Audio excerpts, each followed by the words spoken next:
अध्याय 31। सप्तऋषियों ने हिमालय को समझाया। संक्षिप्त कथा।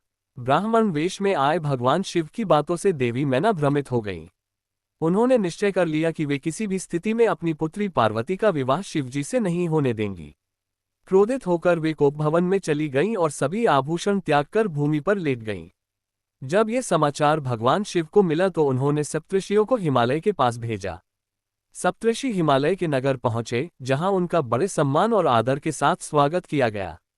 सप्तऋषियों ने हिमालय को समझाया कि भगवान शिव स्वयं परमब्रह्म, जगत के पिता और सर्वश्रेष्ठ वर हैं। उन्होंने कहा कि पार्वती ने कठोर तपस्या करके शिवजी को पति रूप में प्राप्त किया है, इसलिए उनका विवाह शिव से होना ही उचित है।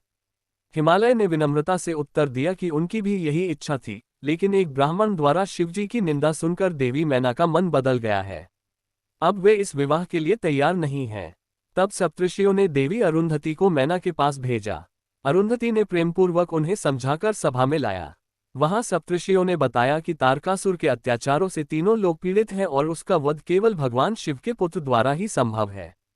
इसलिए शिव पार्वती का विवाह संसार के कल्याण के लिए अत्यंत आवश्यक है। किंतु हिमालय अभी भी संशय में थे। उन्होंने कहा कि शिवजी वैरागी हैं, उनके पास न राजपाट है न ऐश्वर्य।